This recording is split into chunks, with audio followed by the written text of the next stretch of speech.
Oh, hey, Chris. Hey Chuck, how are you? I'm fantastic. How are you? I'm great. Saturday morning, doing a pod. Can't think of anything better. With a really special guest. Yes, absolutely. This is gonna be super fun. We've got Dr. Jim Chang from Stanford joining us to talk about, as he titled it, all things global. Welcome. Thank you, gentlemen. Great to hear from you. Hope things are well in St. Louis. Things are good in Rainy and St. Louis. 35 degrees, Yeah, so I think exactly. weather-wise we could be better, but otherwise things are pretty darn good. Well, pleasure to hear from you guys.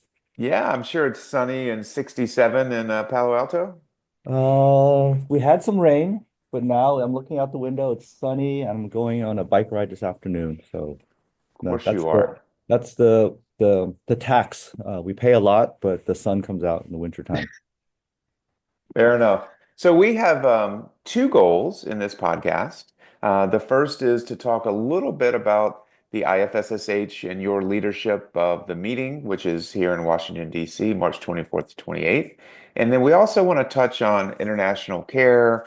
I don't know what the politically appropriate name is. I still call it mission work, but love to delve because you have a lot of experience. I'd love to learn more about that experience, and I know our listeners will enjoy it as well. Okay, great. Well, shall we start with the IFSSH meeting? Yeah, Great. so tell us how you got involved, and we kind of know, and we've already talked on this podcast about how you identified your meeting chairs, or I think they're called scientific chairs, maybe. Yeah. But yeah, just tell us big picture Sure. wise how it came to be. Okay. So the IFSSH is the International Federation for Societies for Surgery of the Hand. So across the world, there's over 60 societies that kind of come together and they meet every 3 years. So I like to think of this as the Olympics or the World Cup, where everyone kind of brings in their best talent and has a great meeting and lots of social activities. When I was president of the Hand Society in 2017 to 18, the opportunity to bid on hosting the IFSSH came up, and some people didn't want to do it, and others like me wanted to do it because we felt like this was an opportunity to reach out to the rest of the world, but also to show the best of American hand surgery and Americans. So we won the bid. Don Lalonde and Scott Levin had a lot to do with that. They put a lot of power behind that, and we won the bid. And then at that point, people on council said, okay, well, this was part of your idea, Jim. Why don't you kind of help run this? And so it's been a pleasure to run it. The staff has been amazing. Uh, Serendipitously, Dan Nagel is president of the IFSSH. So he's been, and the entire IFSSH board have been a pleasure to work with trying to put this together. So it's going to be in Washington, D.C., March 24th to 28th. And the American Association of Hand Surgery is co-hosting it with us. And so when we made the bid, we thought it was a great opportunity for both groups to work together and to do this. They are running the Traveling Fellow program, which is an amazing program where 24 young surgeons from around the world come and visit centers, and then that ends and culminates at the meeting itself. So they're doing that part, and then the Hand Society is putting the funding and the support to run the meeting as we do with all of our annual meetings. So it's been a thrill. That's exciting. And I think that when we talked last with Jeff Friedrich and Jeff Yao, they gave us uh, a lot of reasons to be excited about the meeting and why people should consider going. I just, before we get into more reasons to go, I'd love to know a little bit more about the bid process. Oh yeah, it really is like the Olympics or the World Cup. It's like it's like FIFA, right? So and it goes from different places. I think one's in the Americas, and the next is in Asia, and the next is in Europe in the central area. And two or three countries with their societies present, flashy videos of the location and all that stuff, and then people vote. Every delegate of the host, not the host, of the member societies will have a vote, and then they vote on it. So it was a fun process. It really is like the Olympics, and Don Lalonde and Scott Levin deserve a lot of credit for bringing it together. Politics aside, how did we land on Washington, D.C.? Well, um, I can't do another Vegas meeting to Oh, the Vegas meeting. We wanted somewhere that really had a lot of activities and venues for social parts of it, And we haven't, the Hand Society hasn't been in DC for a long time. And so it seemed like a great fit.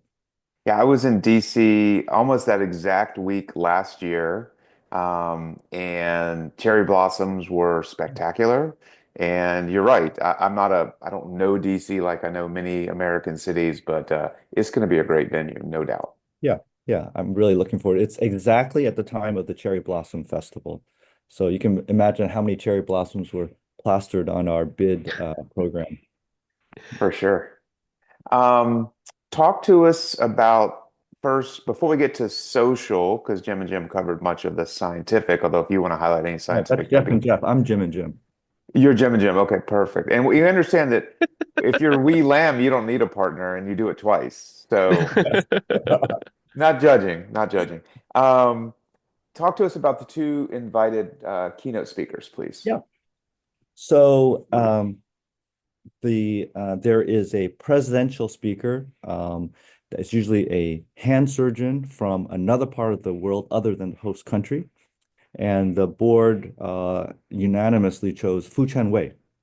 I mean, what an amazing guy, right? Fu Chan Wei, I think he's done like 1,000 toe transfers, head and neck reconstruction, really helped define microsurgery in that powerhouse program.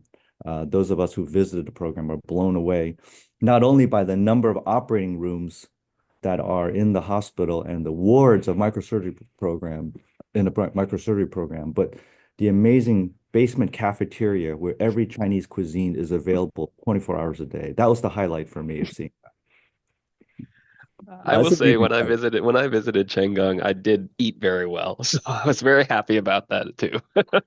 So he's been a delightful host, an amazing surgeon. I've heard him speak in different places, and he's going to give his lifetime experience in hand and microsurgery, which I think that's already worth the price of admission.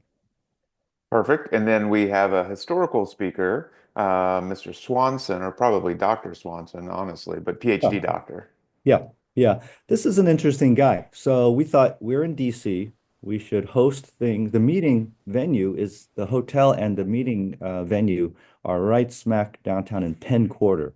So it's literally 4 or 5 blocks walk from Ford's Theater, where Lincoln was assassinated. And so those of us who are Americans know that history pretty well. But for the guests from other countries, we thought we would show them some highlights of American history. And James Swanson is a historian related to Abraham Lincoln. So he recently, and he has an amazing collection of memorabilia from that time. This guy just lives and breathes Abraham Lincoln. And he wrote a best-selling book called Manhunt about the hunt for John Wilkes Booth after the assassination of Abraham Lincoln. And this recently became the subject of an Apple TV miniseries called Manhunt. So your listeners can check that out beforehand. And so he's going to tell that story a little bit about Lincoln, but mostly about what it was like at that time, how the assassination went down, who collaborated with that, and really the manhunt for the killers of Abraham Lincoln. So I think it'll be an interesting story. We're really trying to weave a lot of Washington, D.C. History into this. Perfect. Yeah, I am a lover of all things history. I haven't read his work before, but I will before the meeting, Yeah, for I'm cool. gonna sure. check out that series on Apple TV. Yeah, that's an Always easier looking way for to do it. something new to stream. So Yeah, that's the difference between Chris and myself. I will read the original book, and Chris will look for the Cliff Notes TV version. Okay, Boomer. I'm always Okay, impressed Boomer, by you, way to Chuck. go. Okay, Boomer. That's right. All right. Tell us about evening activities. And some of these may or Yeah, may not be open to everyone, but I'd just love to hear about them all. I think yeah. it's Monday through Thursday or Thursday Friday. night. Yeah, No. well, so I told people Jeff and Jeff are in charge of the scientific program. I just throw all the parties. That's all I do. So let me give you the lineup. So Monday night, first of all, the opening reception is going to be really cool because I don't know if you know, but there's an IFSSH Pioneers program where these are amazing people, like world-renowned hand surgeons in their country who are chosen by that country's society to be honored. So these are the amazing pioneers of that country. So we'll see, I'll call it the cavalcade of stars. You'll see them come up to the to the podium and get their award. And really, it's a lifetime achievement. And what's thrilling is to see the letters in response when these folks are invited to be pioneers. This is a meaningful capstone to their entire lives and careers. So that's a beautiful moment. But what's cool, and I'll give you the insider line, is we always design some act for the opening reception. And this year we have some off-Broadway actors and actresses singing a few songs from Hamilton. Oh wow, you Yeah. really did pull the history card. That's gonna be so Yeah. fun. So that's kind of an insider surprise. They're gonna do. I think we all know the songs. Goodness, I've listened to it 1,000 times in car rides with my families driving around, and certainly that opening reception will be the room where it happens. Nice. That's awesome. You guys Chuck can get that? rap. Did you guys I don't get know. that? The room Oh where it yeah. happened? Yeah. Thank you. Thank you. Chuck didn't get it. Chuck didn't get it. But I Chris, get it, and my smile was fleeting. all right, so that's Monday night. There's going to be the opening reception, and then some reception, drinks and stuff. But that's a good night to get a late night reservation at a restaurant or a pub or something. Meet people. We always know that first night, just the opening reception, and and kind of an organic thing where people kind of catch up with each other and kind of go off into the city. So that's cool. Tuesday night's a free night because we find that people just want to do their thing. They're meeting up people they haven't seen for a while. So that's a free night. I'm going to put out different concerts and activities at the Kennedy Center, at Ford's Theater, et cetera, if people want to do something. Wednesday night is kind of a fun activity. It's called the quote unquote pub night, where people just want a casual night, not to sit down for another chicken dinner, but really to relax and have fun. And we've contracted with a venue called Spin, S-P-I-N, which sounds crazy, but it's a ping pong tournament location. So Jeff and Jeff will be the official hosts of that, throwing down their ping pong paddles and going around and meeting people and having a couple of beers or drinks and doing that. So that's kind of a fun, relaxed night, the pub night. And on Thursday, please, guys, you got to come to Thursday night. It's the big gala. And so we've rented out the entire National Portrait Gallery. It's also attached to the Smithsonian Museum of American Art. So there's two museums, and in the middle, there's this gorgeous rotunda. So think of this, you're going to be in your nice finery, and you're going to walk up the steps to the National Portrait Gallery, which is just a short walk or short Uber from the hotel. And then you're going to walk up and have cocktails with the presidential portraits. So the museum is closed at 6 p.m. We have cocktails, and you'll be able to see all the presidential portraits and a couple of cool ones. Abraham Lincoln's sculpted hands are on display. If you look at Franklin Delano Roosevelt's official presidential portrait, there's studies on the bottom. There's studies of all his different hands in different positions. So super cool. And then Obama's portrait has these elongated hands that are really very hyper realistic. So I'm going to highlight those in a little blurb as you enter the museum. And then you're going to have cocktails, meet up with all your friends and colleagues for a while, and then you're going to come back downstairs to this beautiful lit rotunda. And there's going to be a beautiful space for dinner. We have seating up to 800, and tickets are going fast for that. So if people are interested, they should definitely get a ticket for this. This is, I hate to say it, but it is a once in a lifetime experience to have dinner in the rotunda at the National Portrait Gallery. And we've rented the hottest kind of wedding funk band in DC called Onyx.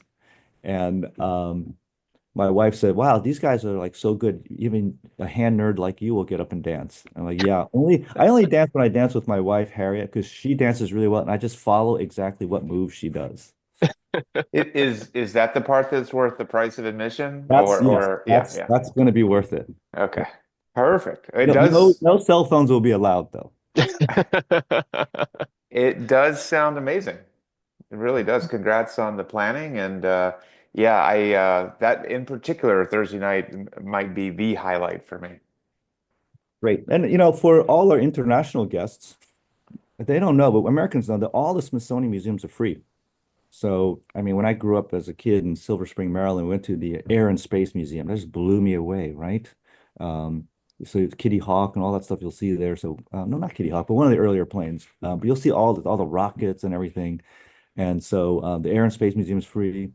The Spy Museum is another cool museum. And my favorite is the Library of Congress. It sounds crazy, but it's such a beautiful building to see, and all that is free to go to. Yeah, And DC is an incredible town. So many things to do. Weather-wise, I'm sure it's going to end up being really nice. A lot of places if you like to run and jog and Yeah, walk. yeah. Great restaurant scene. It's a It's a really safe great venue. neighborhood. Yeah, yeah. Thanks, Chris. perfect. All right. Well, we're going to thank our sponsors, but anything you want to close with, or that may be a great overview. It's not too late to come. We have a lot, 50% of the people are international, but we want Americans to come too. So sign up, come, get a gala ticket, pop in for a few days. I think you'll see a lot of cool people. Perfect. The Upper Hand is sponsored by Checkpoint Surgical, a provider of innovative solutions for peripheral nerve surgery. Checkpoint Surgical is striving to elevate clinical practice of nerve surgery, providing surgeons with technologies to help improve patient outcomes. Checkpoint's newest intraoperative nerve stimulator, the Gemini bipolar nerve stimulator, does just that. With the bipolar stimulation probe, Gemini provides finely controlled stimulation even at the fascicular level, allowing surgeons to take actions based on the most precise information available. To learn more, visit www.checkpointsurgical.com. Checkpoint Surgical, driving innovation in nerve surgery. We have fun with this, Jim. I hope you Chuck, understand. your coffee game needs to improve. You were doing so well in the last episode with the Jeffs. I mean, I was ready to sign up for your podcasting class. Yeah, well, we can strive for more. All right. Well, wait, hold Um, on. Let's thank Practice Link, and that way we can have a great conversation with Jim about all of his awesome international work. Perfect. I'm gonna do better with this one. I hope so. The, the Upper Hand is sponsored by PracticeLeap.com, the most widely used physician job search and career advancement resource. Becoming a physician is hard. Finding the right job doesn't have to be. Join Practice Link for free today at www.practicelink.com/theupperhand. All right. We made it through all the copy for all the Great. sponsors, so now we can have more fun. So, the Hand Society, the American Society for Surgery of the Hand, has recognized the importance of outreach, mission work, whatever you want to call it, by making it one of the four pillars for our foundation. And I think that's reflective of the fact that there are many hand surgeons, many hand therapists, our partners in anesthesia, who really find value in this work, primarily internationally, although there have been efforts. Obviously in the United States as well. So I would just love to know and hear your journey, how you got involved in international work, when it started, and be a great basis of a conversation. Okay, sure. I like to call it global reconstructive surgery. We actually wrote a textbook on that topic. And really, to me, that just kind of culminates everything because it culminates in that because it's global, that's all over the world. Global meaning all over the body for us as reconstructive surgeons, and really techniques that can be used anywhere in the world. Um, but listen, we all have our journeys in medicine, and we have things that really we derive satisfaction from. And for me, global surgery has been important. I guess if you want to think of my journey, talk about my journey. I was a Stanford undergrad. On a whim, I decided to take a year off before starting med school, and I went to China to teach English. This was the year before Tiananmen, and it just really opened my eyes to the world out there, how people do things differently, think differently. And then when I came back, I went to medical school, and then during medical school, I traveled through China and over the Kundra Pass into Pakistan to the Afghan border and worked with a Pakistani surgeon in Peshawar for a month, taking care of the Afghan soldiers coming back from the war with the Russians. This is how old I am. The Afghans were fighting the Russians at that point. So that opened my world to reconstructive surgery and helped me go into plastic surgery. Um, then we all get busy with our lives, running research laboratories, doing cases and all that stuff.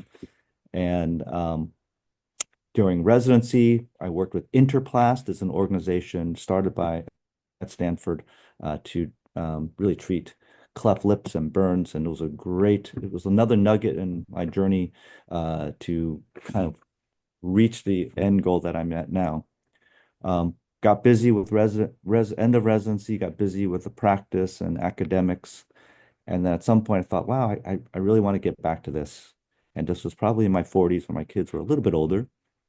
And then I think we all remember Scott Cozen's presidential address where he kind of introduced the Hand Society to the Touching Hands Project. Um, During my presidential year in 2017 to 2018, we raised a $5 million endowment for Touching Hands, which allows $250,000 a year to be put into all the amazing activities that the Hand Society does now. I know many of you participate on those activities, either as a small trip or as a teaching group. And so that's the Hand Society Touching Hands part. In 2014, I was able to go back with Interplast, and now this organization became known as Resurg International, Reconstructive Surgery International. I became their chief medical officer in 2014. So, wow, that's 11 years ago now. And this organization is a nonprofit. It has an operating budget of about 6 million a year. So it's amazing. It raises the money and then spends the money every year. So it's an entire organization that's raised that money and kind of does programs. And when I became CMO, we constantly are trying to evolve the program. So think of it this way. Interplast started over 50 years ago when some folks saw a teenager in Mexico with a cleft lip. And these kind people flew the kid back to Stanford. And Bob Chase actually operated on that patient. Okay. That kid went back. His name is Antonio, and he had a productive life, and it was really kind of an amazing story, right? But that person was plucked out of nowhere and brought in to have Bob Chase operate on this child and then go back. So Interplast started from Stanford, and they started sending teams to different countries to do cleft lip surgery, other types of reconstruction. Don Laub, another one of our chiefs of plastic surgery, started the organization. It was an amazing thing. And then it kept evolving. It began to pay for surgeons in their home countries to do the surgeries 24/7, 365, which obviously economically and logistically is better than a group of surgeons flying in and flying out. Then I became CMO, and we began to work on really training the surgeons to be able to continue doing that in many different locations. So that's where our focus is on training. So I like to say, you hear this, give a person a fish, and then you hear the teach a person to fish.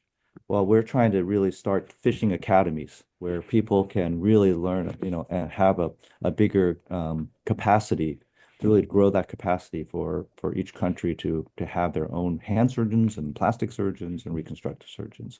So that's how the organization has evolved. So Resurg International really focuses on training, many countries, the first plastic surgeon in that country.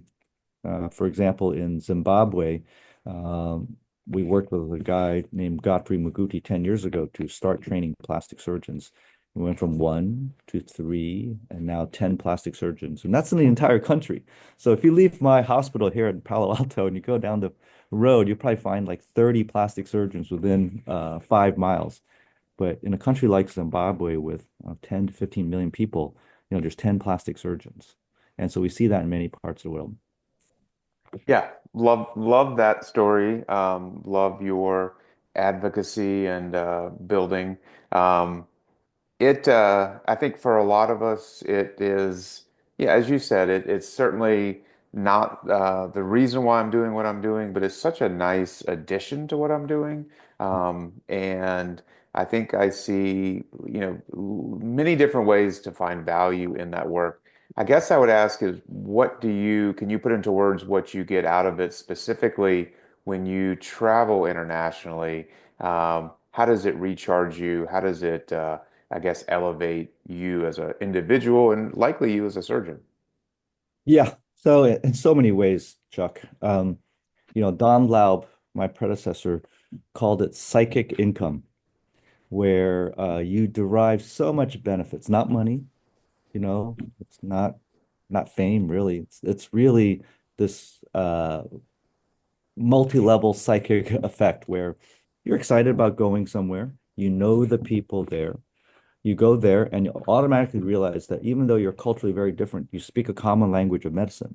We are lucky as surgeons and doctors that when we go there, it's the same clinical problems, right? These are challenging cases. Some of them you haven't seen or done before. You feel, a little bit of adrenaline because these are difficult cases.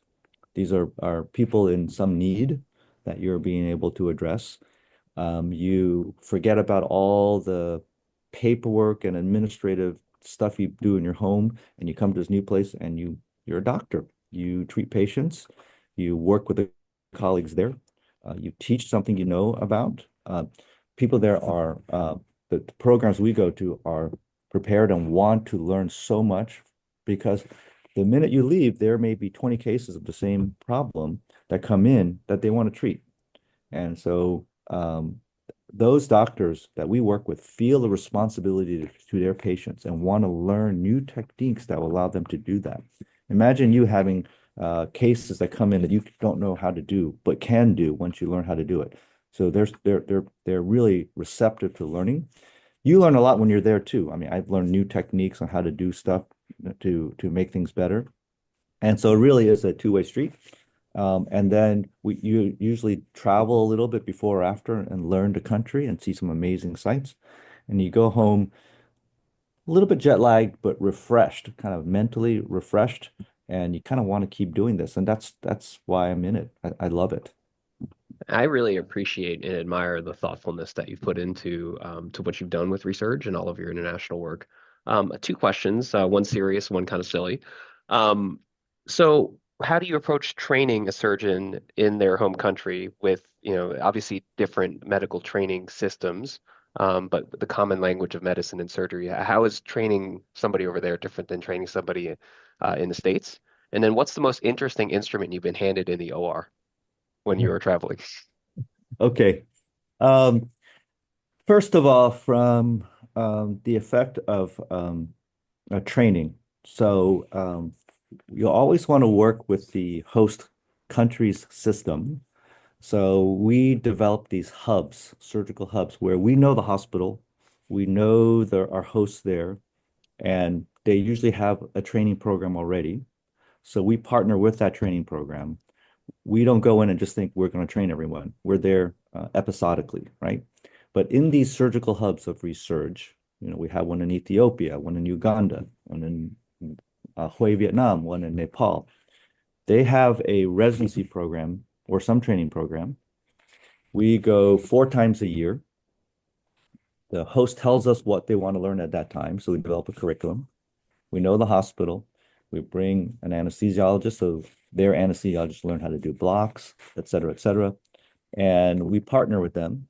And then when they get to the graduation where they finish their training program, they've developed a lot more skills, but we don't give them our own certification. We work with that country's certification. So in the sub-Saharan Africa area, Jeff Friedrich and I are actually board examiners for the sub-Saharan African boards. So it's super cool to see their process. So we don't try to develop a whole new process. We work with the country to run their process. So it really is kind of we're advisors to their programs already. But we've done a study showing that when and this is what we can tell donors, we really have a hand in training one of these amazing surgeons, then they will do, if you are just going off to operate, you'll do at least 10,000 cases. But if you become a trainer also, a super trainer, then you will impact 400,000 patients in a lifetime of that individual who's been trained. So those are the numbers that we give all our Silicon Valley executives we're trying to get money from, right? Because they want to see how you grow capacity, how you scale, right? It reminds me of, I had a high-level Uber executive who was on our board for a while, and he said, Jim, you just gotta scale. That's all we care about. We gotta scale. And I said, listen, we don't have like 300,000 surgeons sitting at home with their own ORs who can just start, with an app, start operating, right? We have to take time and to train them. And so we really put a consistent effort into training folks. Yeah, it's so interesting how many different ways one can impact the global landscape. And research and your work is certainly one critically important way. Other countries, of course, don't have the opportunity or the bench, so to speak, of either surgeons or trainees wanting to learn. And so, actually performing the surgery becomes critical, and return trips to the same place on a regular cadence becomes critical. Bringing kids to the United States is not fiscally the way to go, but that's part of what we do when the most complex kids. I would ask one other question, maybe as we wind down.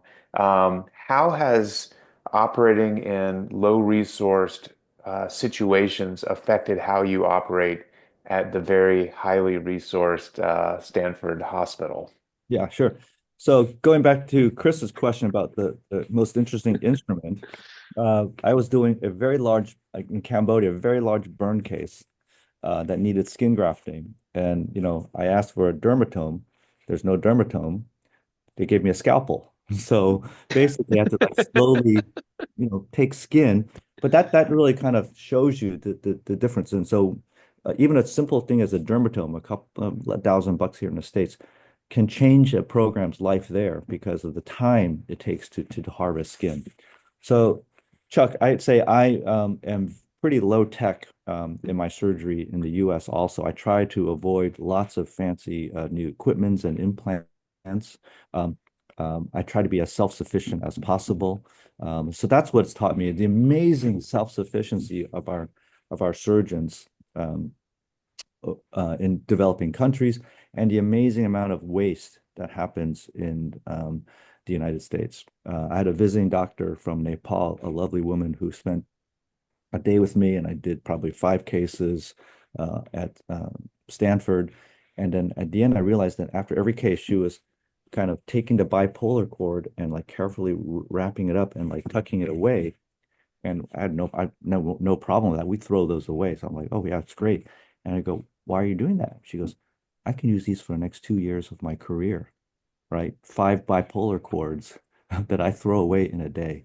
And so it's kind of inspiring when you see amazing people like that. And she did it not for her vanity, but for her own patients back home, right? Because then she'd have cord. So those are things that really kind of refresh me to see medicine practiced in many good ways. That's an incredible story. And yes, we do waste a lot here. I mean, even just drapes alone. Yeah. It's pretty remarkable. I had one question maybe to bring us to a close. We had a listener email us in the past after hearing about some of Chuck's work, asking about how to get involved. Because I think we have a lot of young surgeons who listen, are in residency, fellowship, or early in practice, and then some more seasoned surgeons. How does one, if you want to get involved in something like Resurg or any other, what's the process and how would you think about it and how would Yeah. you encourage people to do it? Yeah. So what I like about Resurg International, of course, is the organization I work with, is that we really have doctors here work on the stuff they do in their day job, meaning, we'll send Kyle Eberlin to do nerve surgery in Ethiopia. We sent Jeff Friedrich to do lower extremity reconstruction in Tanzania. And so you're doing the same job you do at home. You're not doing, I haven't done a cleft lip in 20 years. Why should I be doing a cleft lip overseas, right? So I do the same cases, congenital burns that I do in the States overseas. So find an organization. There are many great organizations out there. Find an organization that really allows you to do what you do in your day job. Okay. And it could be Resurg International. We take hand surgery trips. We take burn surgery trips, reconstructive surgery trips. Just reach out. Um, Touching hands is amazing at the American Society for Surgery of the Hand because you can get funding for a trip that you want to do. And just look up things on the internet. There's no one good clearinghouse. Find an organization that fits your soul and your practice and go from there. And I think once you start doing one trip, it'll become 2 trips and it'll just be a good part of your life. A couple of principles that I try to have in the organization is one, go where you are invited and where there's a great host. Okay, someone that you know will be there. She or he will be there to follow up on the patients and wants to learn. So find a great host. Second is when you go, be a good guest. Teach, and you're going to learn a lot from that. And so a lot of people have that relationship, a good host and a good guest, and you keep going back to the same place, which is great. Third, find a way to make a lasting impact. Don't just go for 5 cases and feel like you've done a great thing, but try to find a way to leave the teaching or somehow grow the capacity over time. And like I said, I feel like you should do your day job. So we want the best in the world, you guys, to train the world what they want to do. So in places like Ethiopia and Uganda, they want to learn microsurgery now. They know how to do clefts, they know how to do all this great stuff, and they want to learn special things. And so we try and match the right person to the right place. And lastly, like I said, there's so many great organizations out there, and I feel that all these organizations, they shouldn't compete, but they should really share the work and share the credit. There's so much need. So we have no problems with another group, another great group going to the place that we go to. That's best for everybody. I think that's a great way to bring this to a close. Thank you for your time, for your energy, both for the IFSSH and for global reconstructive surgery. Yeah, it's been fun to catch up. I miss you guys. I don't see you guys as much as I used to. So I'll see you on the dance floor at That's right. 10:30 at the National Portrait Gallery. We I will wanted see to you. You may I not wanted see to us. I wanted to thank you personally, Jim. You have helped my career in ways you don't know. I remember you were kind enough to take the time to review a specific Ames page for me. And we had a phone call, and it was like right when the world was about to end in early COVID. I remember that. And you helped me through that. That grant eventually got funded, and I just wanted to say thank you for that. We didn't even go into your long legacy of federal funding and all your amazing tendon research. Just wanted to thank you for that. And I really appreciate that. Chris, that means a lot. I mean, it's great to watch you become so successful. So it's a pleasure. Well, thanks for your time today too. Have All a right. good bike ride in sunny California. It's not Southern California, Chuck. Come on. Sunny, sunny. Sunny California. Yes. All right. Take Take care. Thanks so care. much. Thanks I again. really enjoyed it. Bye. Thank you.